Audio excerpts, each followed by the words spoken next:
Ice cream, టమాటా, ఉల్లిపాయ, పచ్చిమిర్చి అని 4 స్నేహితులున్నారు.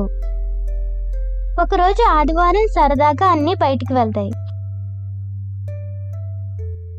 ఇవన్నీ పార్కులో సరదాగా ఆడుకుంటూ చాలా ఎంజాయ్ చేస్తాయి. తర్వాత ఇవన్నీ రోడ్డు మీద వెళ్తూ ఉంటాయి.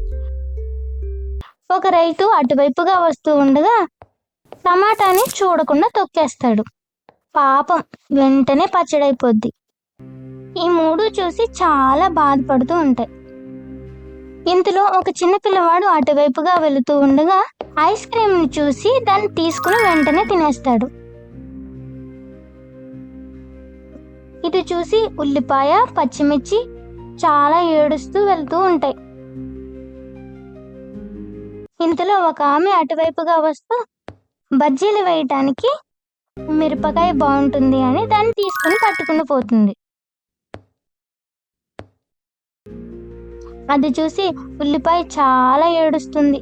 ఉల్లిపాయ ఏడవటం చూసి చంద్రుడు ప్రత్యక్షమవుతాడు.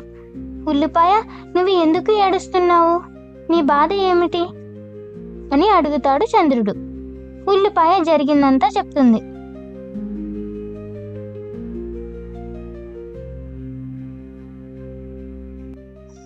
నా స్నేహితులందరూ చనిపోయారు. వాళ్ళు చనిపోయినప్పుడు ఏడవటానికి నేను ఉన్నాను. కానీ నేను ఏదైనా అపాయం జరిగి నేను చనిపోతే నా కోసం ఏడవటానికి ఎవ్వరూ లేరు. అప్పుడు చంద్రుడు కరుణించి ఉల్లిపాయకి ఒక వరం ఇస్తాడు. నిన్ను ఎవరైతే కట్ చేస్తారో వాళ్ళు ఏడుస్తారు, నీ చుట్టుపక్కల ఉన్న వాళ్ళు కూడా ఏడుస్తారు అని వరం ఇస్తుంది. అంతేకాదు, నేను నీకు తోడుగా మరొక ఉల్లిపాయని ఇస్తాను అని బహుమతిగా ఇస్తుంది. ఈ 2 ఉల్లిపాయలు చాలా హ్యాపీగా ఉంటాయి.